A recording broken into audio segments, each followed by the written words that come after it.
The emergency klaxon screamed through the corridors of the UES Defiance like a wounded animal, its red pulse painting the walls in bloody shadows. Commander Marcus Chen pressed his back against the bulkhead as another explosion rocked the ship, feeling the vibration travel through his bones. The taste of smoke and recycled air filled his mouth, metallic and sharp. "Hull breach on Deck 7, came the crackling voice through his comm unit. "Emergency teams to stations. Repeat, hull breach on Deck 7. Marcus checked his weapon one more time. Though he could have done it blindfolded, the plasma rifle hummed with stored energy, its display showing a full charge. Around him, the surviving members of his squad moved with practiced efficiency, their faces grim behind their tactical visors. They'd been fighting the HFY for 3 years now, and everyone knew what finding their ship meant. No prisoners, no mercy, no quarter given or expected. The war had started over the Kepler colonies, 12 worlds that both species claimed as their birthright. Humanity called them the gateway systems, the first stepping stones to the galactic rim. The HFY called them the morning worlds, sacred sites where their ancestors had supposedly transcended to a higher plane of existence. Neither side was willing to compromise, and so the galaxy burned. Marcus had lost count of how many HFY ships he'd boarded, how many of their warriors he'd faced in combat. They were formidable opponents, standing nearly 8 feet tall with 4 powerful arms and natural armor plating that could deflect most small arms fire. Their technology was different from humanity's, based on biological engineering rather than pure mechanics, but no less deadly. Their weapons fired living projectiles that could adapt to their targets, seeking out weak points with an intelligence that seemed almost supernatural. But what made them truly dangerous wasn't their size or their weapons, it was their absolute dedication to their cause. HFY warriors never retreated, never surrendered. They fought until their last breath, often taking multiple human soldiers with them when they fell. Marcus had developed a grudging respect for them over the years, even as he'd been forced to kill them. "Movement ahead," whispered Sergeant Rita Vasquez, his second in command. She'd been with him since the beginning of the war, a small woman with steel in her spine who could outshoot half the men in his unit. "Thermal's picking up something big in the cargo bay." Marcus nodded, gesturing for his squad to spread out. They moved forward through the dim corridors of the HFY ship, their boots silent on the strange, almost organic-looking deck plating. The ship itself was a marvel of biological engineering, its walls seeming to pulse with their own inner rhythm. It was like being inside a living creature, which Marcus supposed wasn't far from the truth. The air grew thicker as they approached the cargo bay, filled with an alien scent that reminded Marcus of ocean depths and growing things. His suit's environmental systems worked overtime to filter out potentially harmful particles, but he could still taste something foreign on his tongue. They'd learned early in the war that HFY ships often carried biological agents that were harmless to them, but could cause severe respiratory distress in humans. The cargo bay doors had been torn apart by some internal explosion, leaving twisted metal and what looked like hardened resin hanging in irregular shapes. Marcus peered around the edge, his rifle ready, and froze. The HFY warrior was dying. She lay in the center of the cargo bay, her massive form crumpled against a support column. Purple blood, almost black in the emergency lighting, pooled beneath her body. One of her forearms was completely severed, another twisted at an unnatural angle. Her breathing was labored, each breath producing a wet, rattling sound that Marcus had heard too many times before on human battlefields. But what stopped him wasn't her injuries. It was the way she held something against her chest, with her remaining good arm, cradling it like a mother protecting a child. As his eyes adjusted to the dim light, he could make out what it was. A small HFY, barely larger than a human child, unconscious but apparently unharmed. "Sir?" Vasquez's voice was barely a whisper. "Orders?" Marcus stared at the dying warrior. Standard protocol was clear. Eliminate all hostiles, secure the area, move on to the next objective. The HFY had never shown mercy to captured humans, and command had made it clear that none was expected in return. This was war at its most basic level, survival of the species. But something about the scene before him made Marcus hesitate. The way the warrior held the smaller HFY. The desperate protection in her posture despite her grievous wounds. It spoke to something universal, something that transcended species barriers. This wasn't just a dying enemy soldier. This was someone trying to save another life. The warrior's head turned slightly, and Marcus found himself looking into her eyes. They were large and multifaceted like an insect's, but there was unmistakably intelligence there, and something else. Fear, not for herself, but for the small form she protected. For a long moment, they stared at each other across the cargo bay. Predator and prey, enemy and enemy, but somehow more than that. Two beings who understood what it meant to protect something precious, to stand between harm and those who couldn't defend themselves. The warrior's breathing grew more labored. Marcus could see that her chest was crushed, probably from the explosion that had torn apart the cargo bay. She was dying, and she knew it. But still she held the smaller HFY. Still she fought to stay conscious, to maintain her vigil.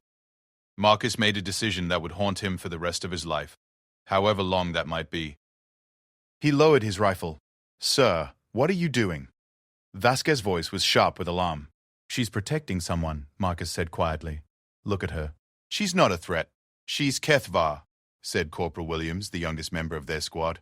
"Protocol says—" "I know what protocol says." Marcus cut him off. He studied the dying warrior, noting the way her grip on the smaller form was weakening. "But she's not fighting us. She's dying." The warrior's multifaceted eyes followed his movements as he stepped into the cargo bay, his weapon lowered but ready. She didn't try to reach for any weapons, didn't make any aggressive moves. Instead, she did something that would stay with Marcus forever. She spoke.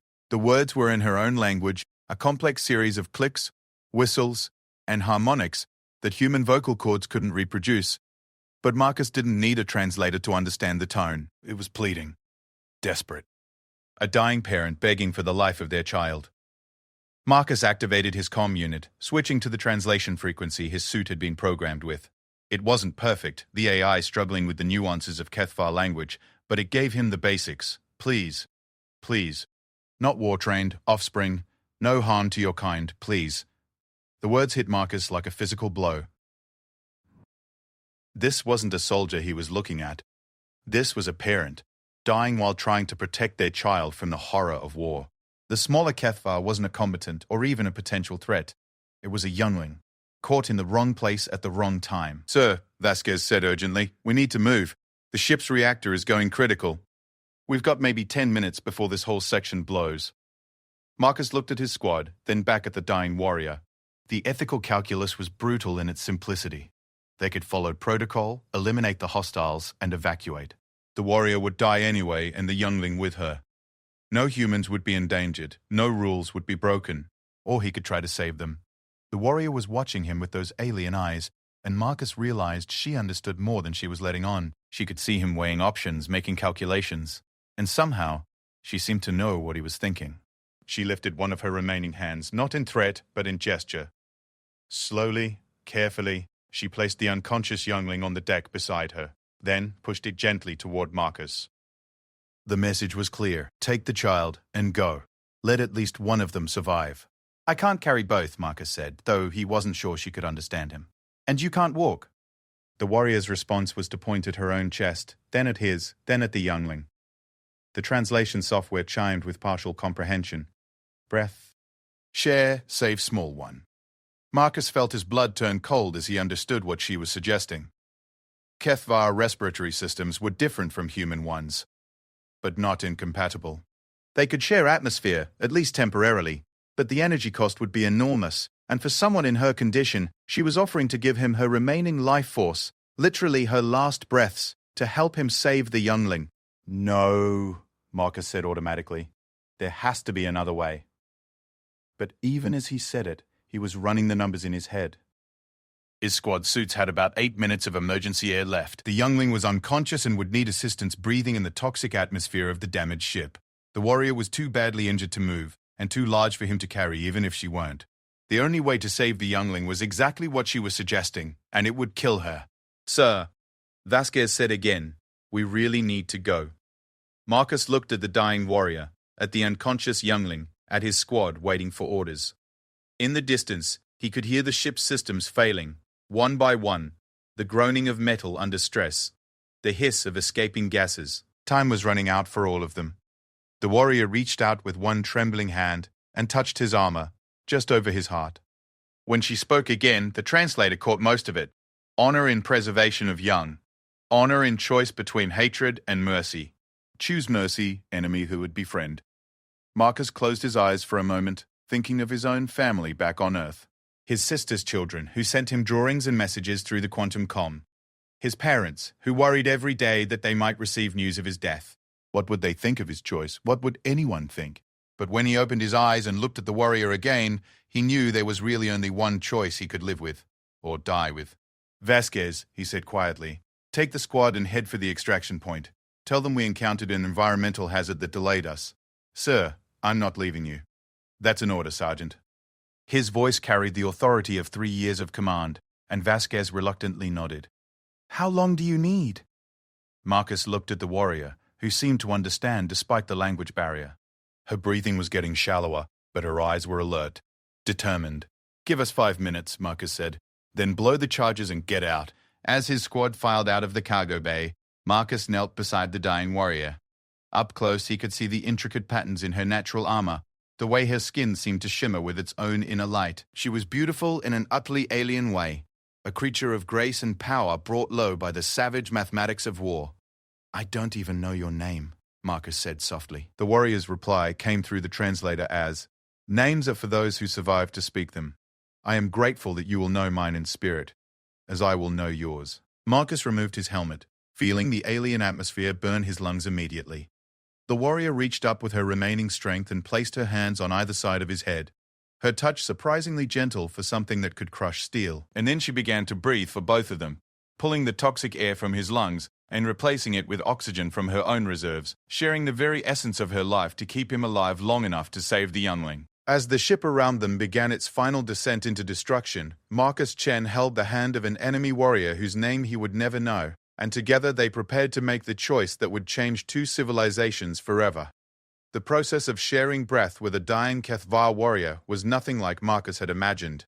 Her hands on his head felt warm despite her failing circulation. And when she began the respiratory exchange, it was like being connected to an alien machine that operated on principles his body didn't understand. Each breath she gave him came with a cost he could feel in her weakening grip, in the way her massive frame shuddered with effort. The youngling lay between them, its small chest rising and falling in the irregular pattern that Marcus had learned meant distress in HFY physiology. Its skin had a grayish tint that suggested oxygen deprivation, and its breathing was shallow and rapid. Without intervention, it would be dead within minutes. Marcus reached for his emergency medical kit, his hands shaking slightly from the alien atmosphere. The warrior's eyes followed his movements, and she made a soft clicking sound that the translator interpreted as, "Careful with small one." Her voice was getting weaker, but there was still fierce protectiveness in her tone. "I'm going to help," Marcus said, though he wasn't sure how much she could understand. "But I need to understand your physiology." The warrior's response was to place one of her hands on the youngling's chest, then on her own, then on Marcus's. The pattern was clear. She was showing him the breathing rhythm, the way HFY respiratory systems worked. It was more complex than human breathing, involving not just the lungs but auxiliary air sacs throughout the torso that stored and processed atmosphere. Marcus activated his suit's medical scanner, letting it analyze the readings from both HFY. The data that came back was sobering. The warrior had maybe 3 minutes of life left, her multiple injuries having caused massive internal bleeding and organ failure. The youngling was in better physical condition, but was suffering from what appeared to be chemical poisoning from the ship's damaged life support systems. "I can help with the poisoning," Marcus said, pulling a universal antidote injector from his kit. It was designed to work across species barriers, one of the few medical advances that had come out of the war, but I need to know if this is safe for your young. The warrior studied the device, her multifaceted eyes analyzing its construction with an intelligence that reminded Marcus that the HFY were every bit as technologically advanced as humanity. After a moment, she nodded and guided his hand to a spot on the youngling's arm where the skin was thinner. The injection went smoothly, and almost immediately the youngling's breathing improved. Its skin began to return to a healthier color, though it remained unconscious. Marcus felt a surge of relief, but it was tempered by the knowledge that they weren't safe yet. The ship was still dying around them, and the warrior was fading fast. "We need to get the youngling to safety," Marcus said, more to himself than to her. "But I can't carry you both." The warrior's response was immediate and heartbreaking. She pulled the youngling closer to her chest, then began what could only be described as a lullaby. The sounds that came from her throat were unlike anything Marcus had ever heard, a complex harmony that seemed to resonate in his bones. The youngling stirred slightly, its eyes fluttering open for just a moment before closing again, but its breathing became deeper and more regular. "Sleep song," the translator managed to convey. "For traveling between worlds." Marcus realized what she was doing. She was preparing the youngling for separation, for a journey it would have to make alone. In HFY culture, apparently, there were rituals for such moments. Even dying, even in the middle of a war, she was following the forms that gave life meaning. The ship lurched around them as another system failed. Marcus could hear the distant sound of hull plates separating, the groan of a structure pushed beyond its limits. They had maybe 2 minutes before the cargo bay became uninhabitable, and less time than that before the warrior's strength gave out entirely. "I need to ask you something," Marcus said, knowing his words were probably futile but needing to say them anyway. "Why are you trusting me?" "I'm human. I'm your enemy." The warrior's eyes found his, and for a moment he saw past the alien features to something unmistakably universal. When she spoke, her words came slowly, each one an effort, but the translator caught them clearly. "Because you chose to stay. Because you saw child, not weapon. Because honor recognizes honor, even across the void between stars." Marcus felt something break loose inside his chest, an emotion he couldn't quite name. This creature, this being that his government had taught him to think of as a monster, was more human in her dying moments than half the people he'd served with. She was sacrificing everything for a youngling that wasn't even hers, if he was reading the genetic markers correctly. The medical scanner showed enough biological difference to suggest this was an act of pure compassion, not parental instinct. "What's your name?" Marcus asked urgently. "I need to know your name."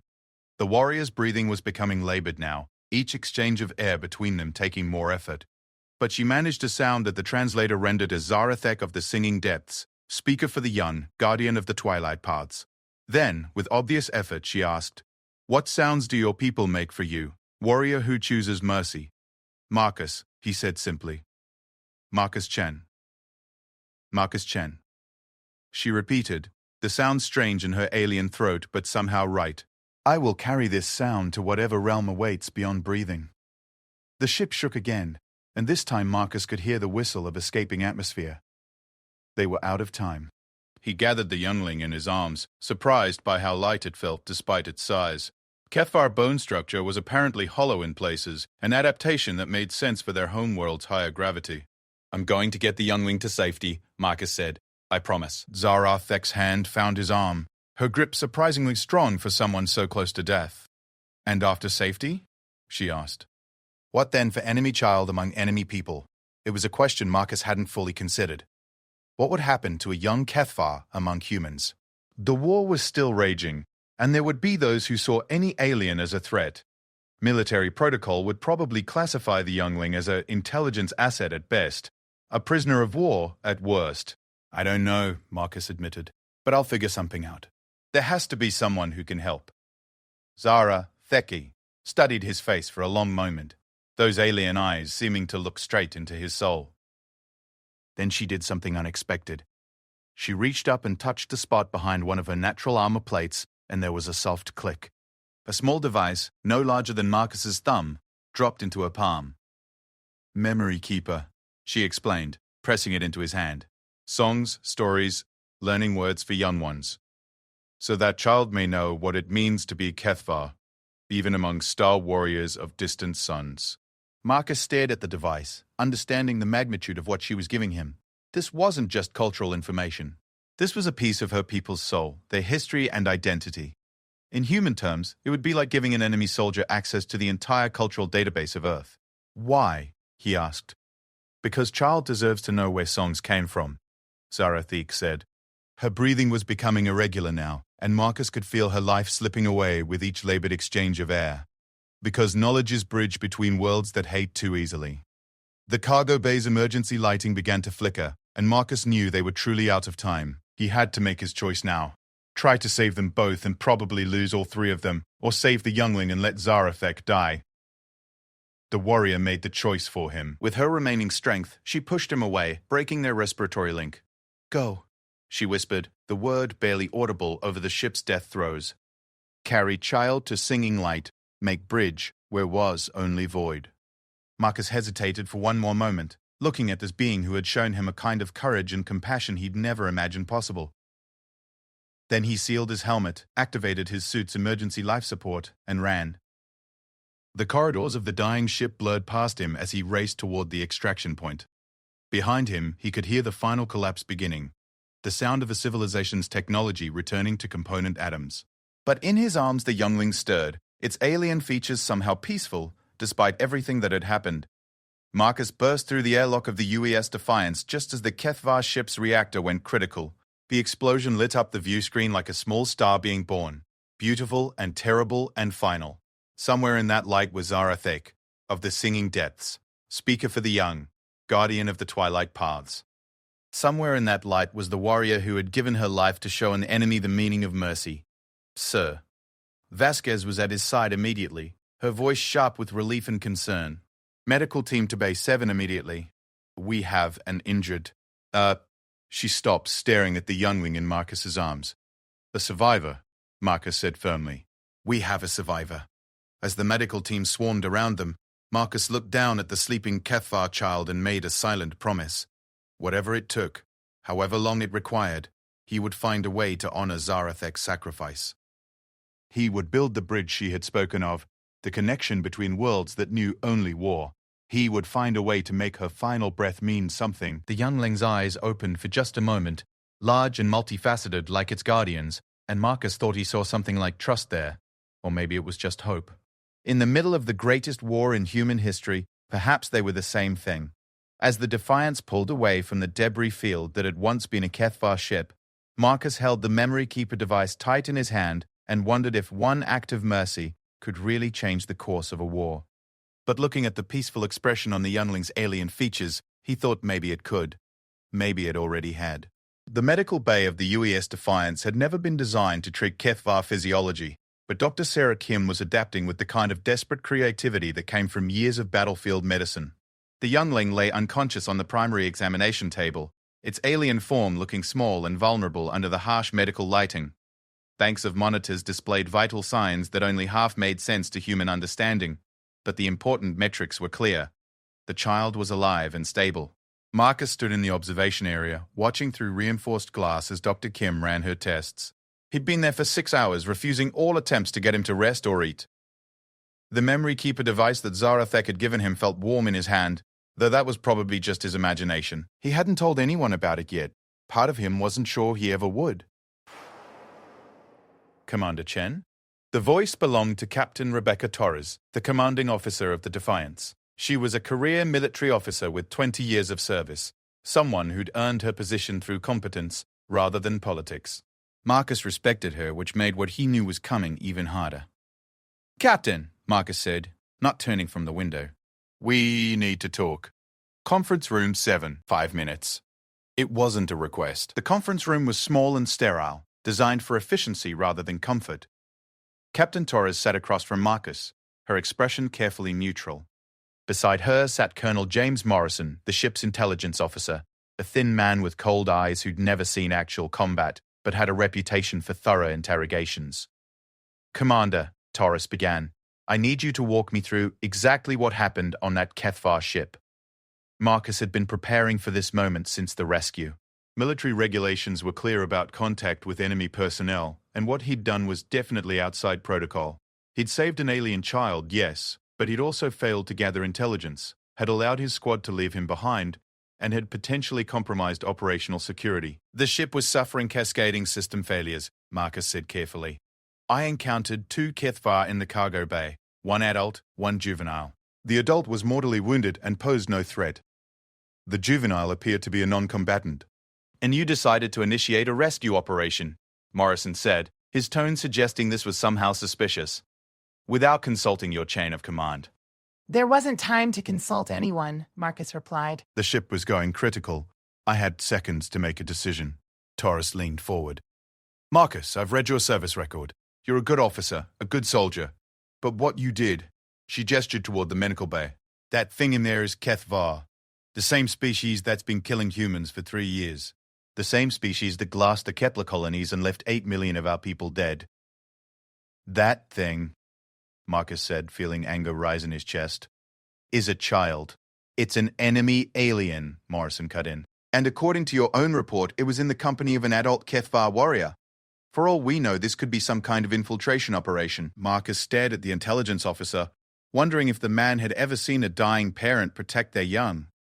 Sir, with respect, You're talking about a child who couldn't have been more than their equivalent of 6 or 7 years old. If the Kethvar are using children as infiltration agents, then we've already lost this war. The point is, Torres said, we don't know what we're dealing with. The youngling needs to be transferred to a proper facility for study and interrogation. Interrogation? Marcus stood up abruptly. Captain, we're talking about a child whose guardian died protecting them. A child who's lost everything and everyone they knew. And you want to interrogate them? I want to understand what we're dealing with, Torres said firmly. This is the first living Kethvar we've ever had in custody. The intelligence value alone. The intelligence value, Marcus interrupted, is that they're not the monsters we've been told they are. That warrior, she could have killed me. Instead, she gave her life to save that child. She asked me to protect them. Morrison leaned back in his chair. She asked you to protect them? Commander, you do realize that you were communicating with an enemy combatant without authorization. I was trying to save lives, Marcus said, both human and alien. Torres sighed, rubbing her temples. Marcus, I understand your position, I really do. But we're in the middle of a war. We can't afford to let emotions cloud our judgment. Emotions? Marcus felt his control slipping. Captain, what I saw in that cargo bay wasn't emotion. It was two beings, two people, facing death together. One of them chose to sacrifice herself for the other. That's not emotion, he struggled for the right word. That's human. It's not human, Morrison said coldly. It's alien, and we need to remember that. Before Marcus could respond, Dr. Kim's voice came through the intercom. Captain Torres, to Medical Bay 7, please. We have a situation. The 3 officers hurried to the medical bay, where Dr. Kim was standing beside the examination table with an expression of amazement on her face. The youngling was awake, sitting up and looking around with those large, multifaceted eyes. When it saw Marcus, it made a soft chirping sound and reached toward him with one small hand. It's been asking for you. Doctor, Kim said. Well, not asking exactly, but it keeps making sounds that the translation software thinks might be your name. Marcus Chen rendered in what passes for Kethvar vocal patterns. Marcus approached the table slowly, feeling the weight of Torres's and Morrison's stares. The youngling watched him with obvious intelligence, and when he got close enough, it spoke in its own language. The translation came a moment later. Breathing sharer, Marcus Chen. Where is Singer of Depths? The question hit Marcus like a physical blow. How could he explain to a child that their protector was dead? That she died saving them? That the very people who'd rescued them were the enemy? She's gone, Marcus said softly. But she wanted me to take care of you. The youngling tilted its head, processing this information. Then it said something that made everyone in the room freeze. War song is ended, peace harmony begins. Doctor. Kim checked the translation software twice before speaking. It's asking if the war is over. If peace has begun. Marcus looked at the child, this small being who'd lost everything but still had hope in its eyes. No, he said gently. The war isn't over, but maybe it could be? Morrison stepped forward. Commander, you're out of line. You can't make promises about diplomatic policy to an enemy alien. The youngling's head turned toward Morrison, and its expression changed. The trust and hope that had been there when it looked at Marcus was replaced by something that looked almost like fear. It made a soft clicking sound that the translator rendered as danger smell, warbringers. Then the child did something that left everyone speechless. It looked directly at Marcus and said, in carefully pronounced English, "You are not warbringer. You are bridge builder." Singer of Depths told true things. How does it know English? Torres demanded. Dr. Kim was frantically checking her instruments. Neural scan shows extremely rapid learning patterns. Their brains process language differently than ours. It's been listening to everything we've said and learning in real time. That's impossible, Morrison said. Sir, Dr. Kim replied. The impossible seems to be becoming routine where the Kethvar are concerned. The youngling continued, looking at Marcus, those alien eyes somehow conveying a wisdom that seemed far too old for such a small being. Singer of Depth said you would know what to do. That bridge builders see paths where others see only walls. Marcus felt the weight of Zarefek's sacrifice pressing down on him. This child was looking to him for protection, for guidance, for hope. And what could he offer? He was a military officer in the middle of a war, bound by regulations and chain of command. But he was also a human being who'd made a promise to a dying warrior. What's your name? Marcus asked gently. The youngling considered this for a moment before replying, Sound patterns for my existence are complex. But Singer of Depths called me Tiny Star Who Sings. Is this acceptable designation for bridge builder Marcus Chen? Tiny Star, Marcus repeated, feeling something warm spread through his chest. Yes, that's a beautiful name. Captain Torres cleared her throat. Commander, regardless of personal attachments, the fact remains that we have to follow protocol. The youngling will be transferred to Intelligence Command for evaluation. No. The word was out of Marcus's mouth before he'd fully decided to say it. Excuse me? Torres's voice was dangerously quiet. I said no, Captain. This child is under my protection.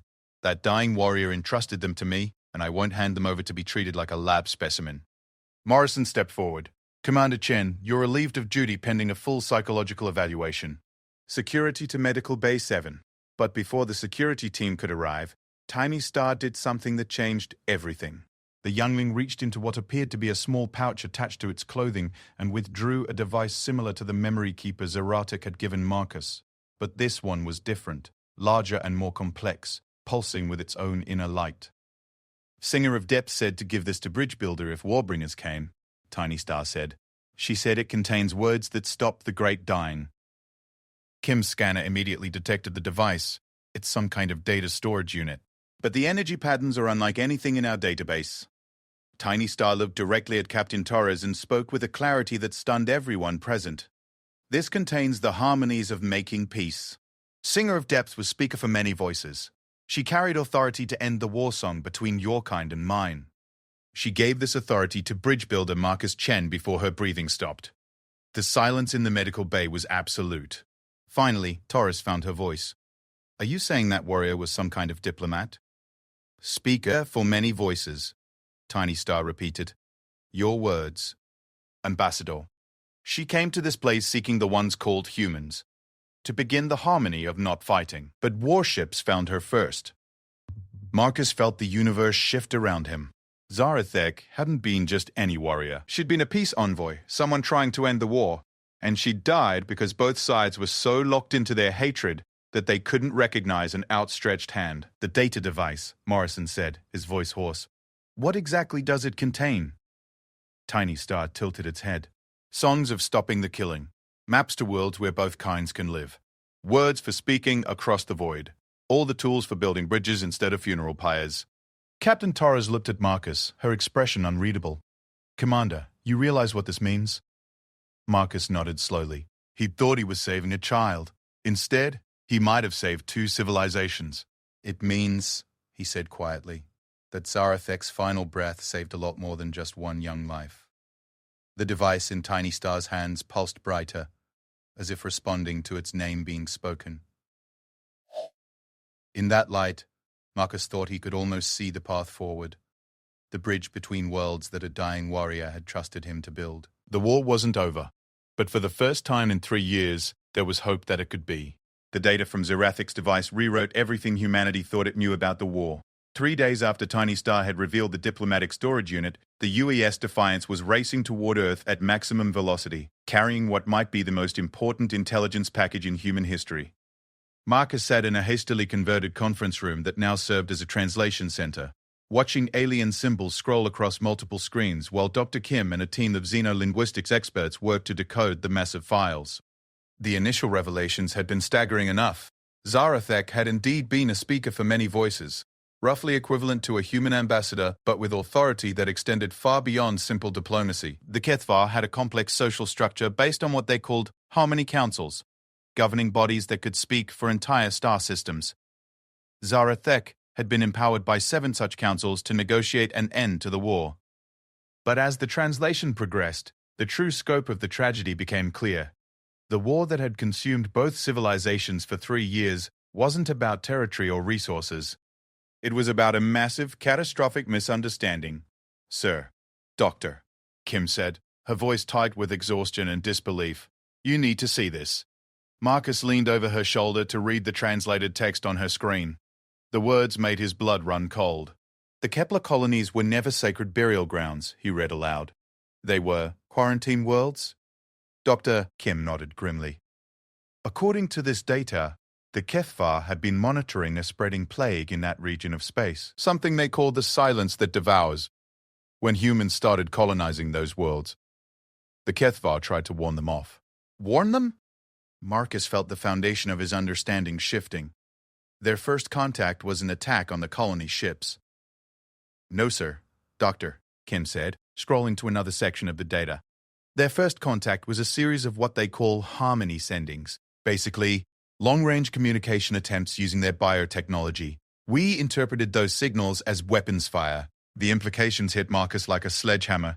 Humanity had fired first, believing they were under attack, when the HFY were actually trying to issue a medical warning. The glassing of the colonies that had started the war hadn't been an act of aggression. It had been a desperate attempt at sterilization, trying to contain a plague that could apparently jump between species. How many people knew about this? Marcus asked. Kim's expression was grim. According to the files, the HFY leadership has been trying to communicate the truth for 2 years. Every diplomatic attempt they made was interpreted as a psychological warfare operation. Every peace envoy they sent was shot down as an enemy infiltrator. Marcus thought about Zarathik, dying in that cargo bay while trying to protect Tiny Star. How many other peace envoys had died trying to end a war that should never have started? There's more, Dr. Corrode, Kim said. The plague they were trying to warn us about. It's still spreading. If their data is correct, it will reach Earth's outer colonies within 18 months. Marcus stared at the xenobiological data scrolling past on the screen. The silence that devours appeared to be some kind of engineered virus, created by a species the HFY called the Forgotten Ones, before that civilization had destroyed itself. It targeted neural tissue, breaking down communication between brain and body until its victims literally forgot how to breathe. The HFY have a treatment, Doctor, Kim continued. That's what Zarathek was carrying. Not just peace terms, but the medical data needed to protect both our species from extinction. A soft sound from across the room drew Marcus's attention. Tiny Star had been quietly sitting in a corner, listening to everything with those large, intelligent eyes. Now the youngling approached the central console, moving with the careful grace that seemed natural to all HFY. Bridge builder Marcus Chen, Tiny Star said in its careful English. The harmony data contains more than medicine and peace words. What else? Marcus asked, kneeling to bring himself to the child's eye level. Maps to the far singing places. Worlds where the Forgotten Ones stored their deepest secrets before the great ending. Singer of Depths believed that understanding the First Makers would prevent the cycle from beginning again. Doctor, Kim looked up from her console. Are you saying there are other plagues out there? Other weapons left behind by this extinct species? Tiny Star's expression was solemn. The Forgotten Ones were masters of the deep change arts. They made many things that outlived their makers. Some sleep, waiting for the proper harmony to wake them. Singer of Depths feared that our war songs might be such a harmony. Marcus felt a chill run through him. Humanity and the HFY had been fighting over territory while invisible biological weapons were spreading through the galaxy, and their warfare itself might be triggering the release of even worse horrors. How long has your species known about this? Marcus asked. Since the time of the Second Silence, Tiny Star replied, when the Harmony Councils lost 3 full star systems before the plague was contained. That was, your time measurements, 400 years past. We have been the Watchers since then, the guardians against the deep change works. The enormity of it was staggering. The HFY hadn't been an enemy species seeking conquest. They'd been galactic peacekeepers, standing guard against horrors left behind by an ancient civilization. And humanity had attacked them for trying to protect colonists from a plague. Captain Torres entered the conference room, her expression grim. We've just received new orders from Fleet Command. We're to proceed directly to Lunar Station for immediate debriefing. The Joint Chiefs want to see this data personally. Marcus nodded, but his attention was focused on Tiny Star. The youngling had gone very still, its skin taking on a greyish pallor that Marcus had learned indicated fear or distress. What's wrong? Marcus asked gently. Warbringers on Luna, Tiny Star said quietly. I smell their intent through the harmony data. They plan to use Singer Depth's gift as a weapon tool. Kim frowned. What do you mean? Tiny Star looked up at Marcus with those alien eyes that somehow conveyed very human emotion. The medicine knowledge can be turned backwards. Made into greater sickness instead of healing. The map songs to Forgotten Ones' worlds can guide war fleets to terrible power. Bridge builder Marcus Chen. What if your warbringers see only weapons where Singer of Depths intended only peace? The question hung in the air like a physical weight. Marcus realized that in his focus on the medical and diplomatic implications of the data, he hadn't considered how Earth's military leadership might interpret access to ancient biological weapons or the locations of Forgotten One's technology caches. They wouldn't, Marcus said, but even as he spoke, he knew he couldn't be certain. Humanity had been fighting for its survival for 3 years. Faced with access to weapons that might end the war decisively, would the Joint Chiefs choose negotiation over annihilation? Captain Torres was studying her tactical display. Commander, you need to see this. We've got incoming messages from Fleet Command. They're asking very specific questions about the biological data and the stellar coordinates in the HFY files. Marcus read over the encrypted communiques, feeling his heart sink with each line. The questions weren't about peace negotiations or plague containment. They were about weaponization potential and tactical applications.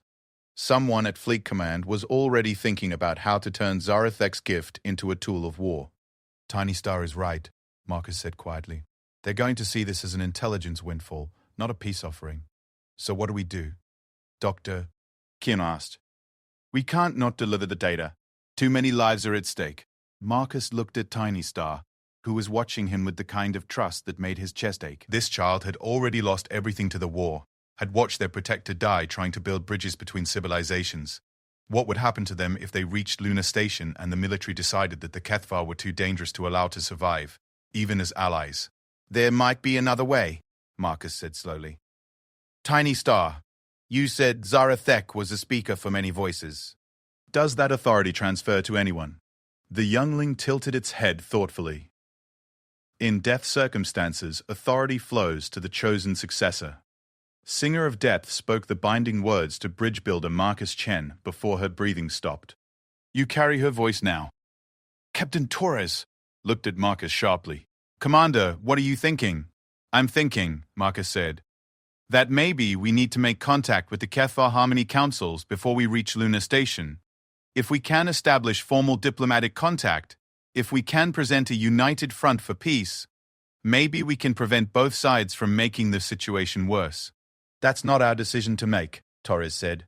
We're military officers, not diplomats. No, Marcus replied, looking at the translated peace proposals still scrolling across the screens. But according to HFY law, I apparently am a diplomat now. Zarathek's chosen successor. Doctor. Kim was checking something on her tablet. The data contains communication protocols, hyperspace frequencies that the HFY use for long-range contact. If we sent a message now, it could reach their nearest Harmony Council in about 6 hours. And say what? Torres asked. That we want to negotiate after 3 years of killing each other? Tiny Star spoke up, its young voice somehow carrying the weight of ages. Say that Singer of Depth Zarathek completed her mission. That the bridge between worlds has been built, that the time of the great dying can end if both sides choose harmony over the war song. Marcus made his decision. Doctor. Kim, prepare a communication package. Include everything we've learned about the plague, the misunderstanding that started the war, and our desire for immediate peace negotiations. Captain Torres, I need you to delay our arrival at Lunar Station by 12 hours. I can't do that without authorization from Fleet Command, Torres said. Then don't ask for authorization, Marcus replied. Tell them we're experiencing technical difficulties with the translation software. Tell them we need more time to ensure data integrity. Tell them whatever you need to tell them, but give me 12 hours. Torres studied his face for a long moment. And if Fleet Command orders us to proceed immediately regardless? Marcus looked at Tiny Star, then at the scrolling data that represented the life's work of a warrior who died trying to save both their species. Then we proceed. But at least we'll have tried to honor Zarathek's sacrifice the way it was meant to be honored. Captain Torres was quiet for a long moment, clearly weighing her options. Finally, she nodded. 12 hours, Commander. But if this backfires, if Fleet Command decides we've gone rogue, we'll all be facing court-martial. If this backfires, Marcus said, looking at the data about the spreading plague, court-martial will be the least of our problems.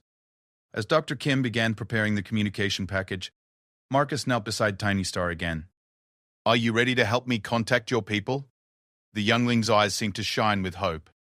Singer of Depths believed that understanding could grow from sacrifice. That bridges could be built even from the deepest wounds. Yes, bridge builder Marcus Chen.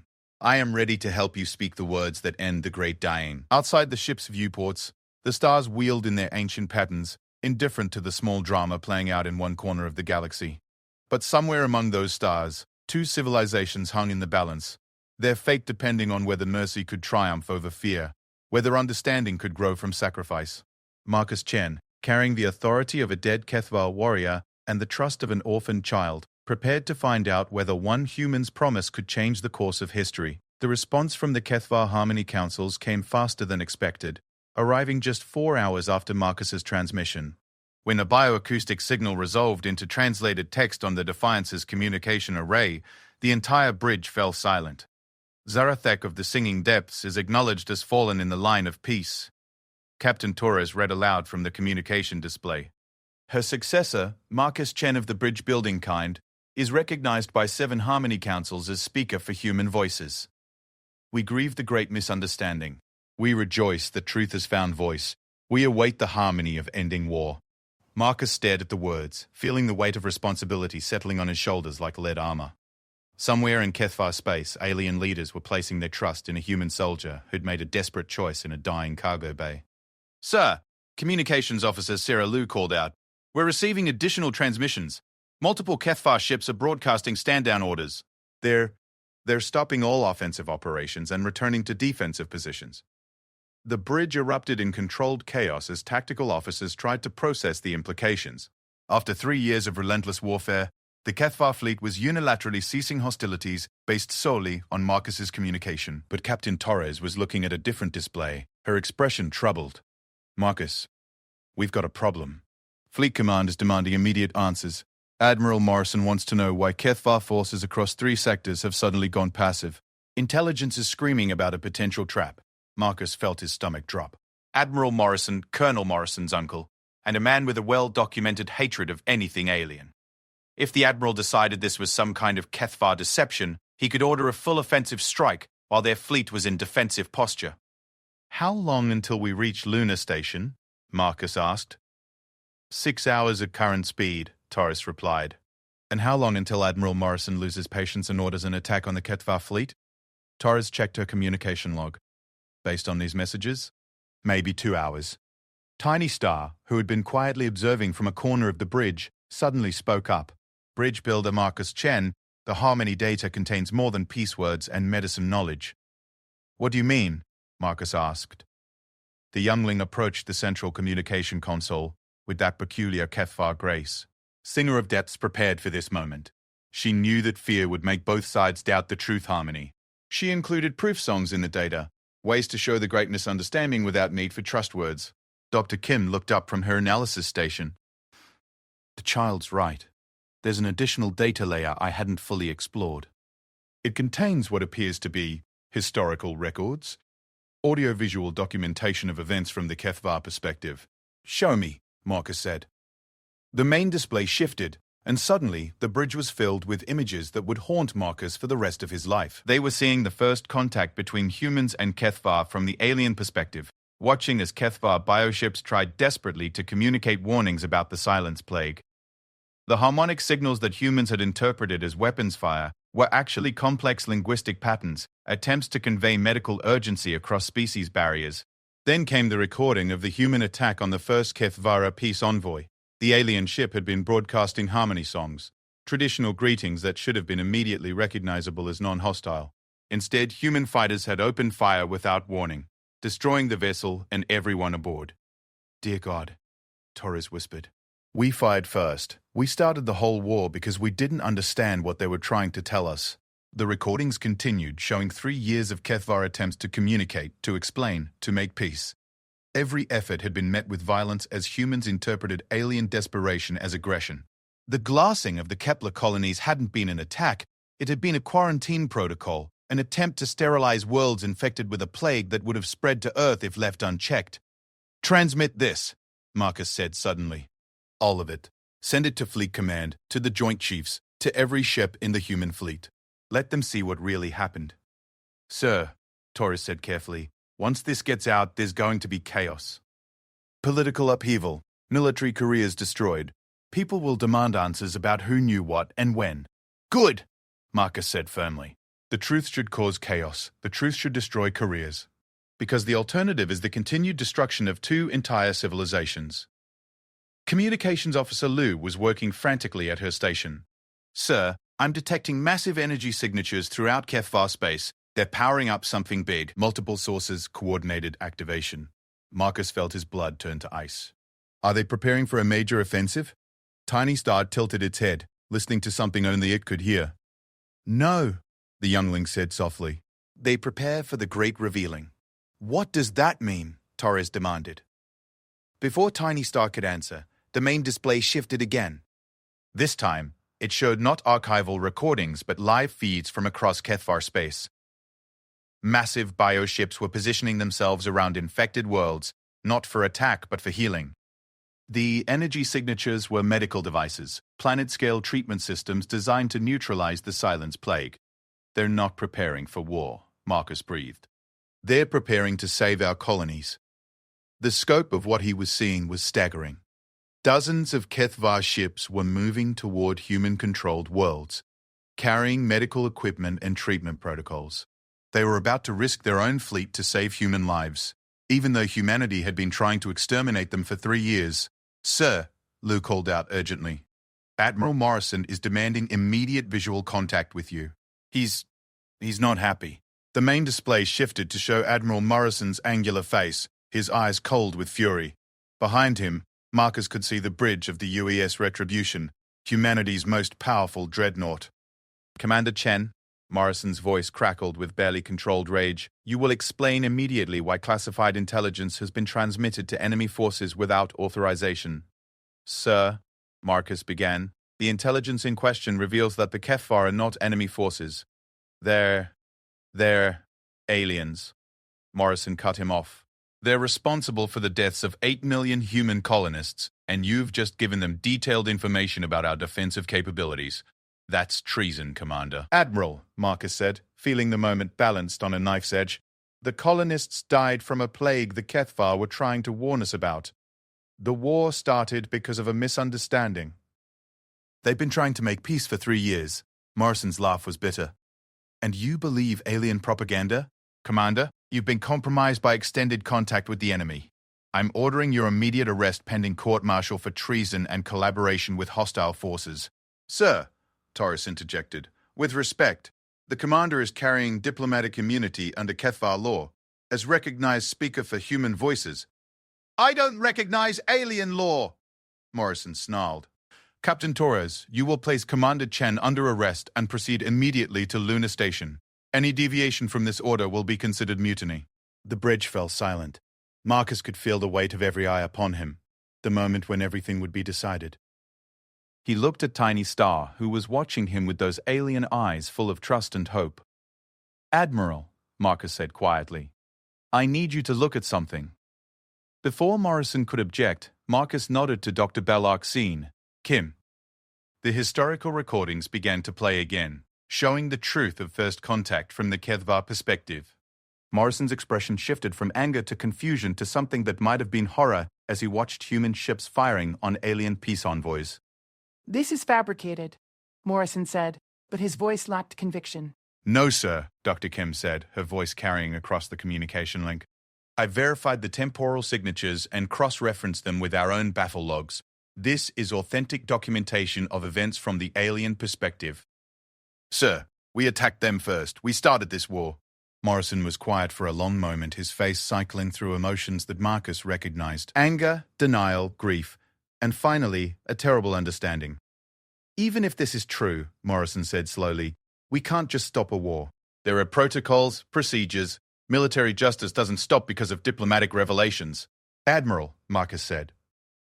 Right now, HFY medical ships are moving to treat the plague spreading through our outer colonies. They're risking their own fleet to save human lives. That's not the action of an enemy.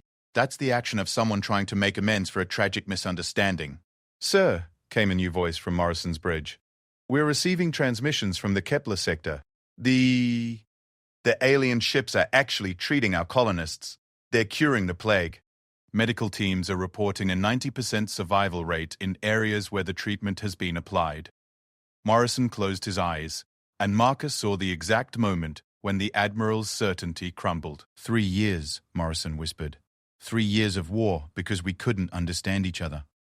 It doesn't have to be 3 more, Marcus said gently.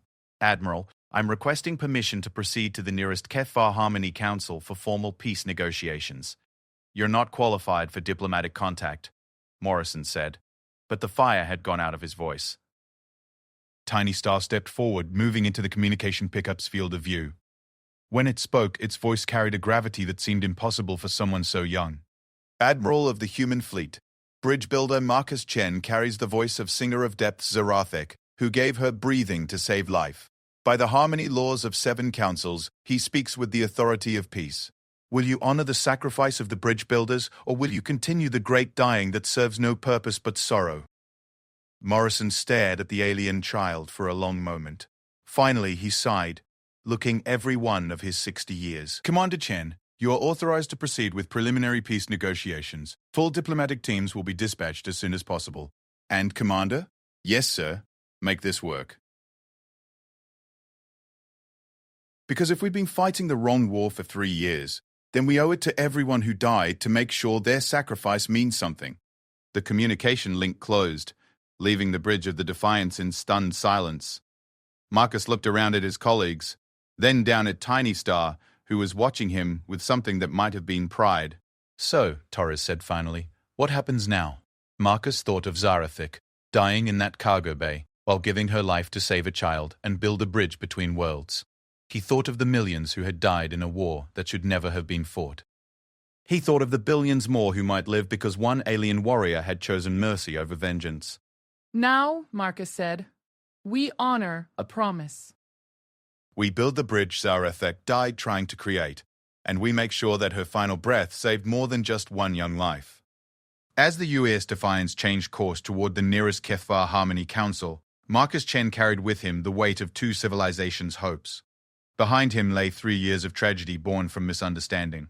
Ahead lay the possibility of peace, purchased with the life of a warrior whose name he would carry forever. In his pocket, Zarathek's memory keeper device pulsed with gentle warmth, as if the dying warrior's spirit approved of the path they were choosing.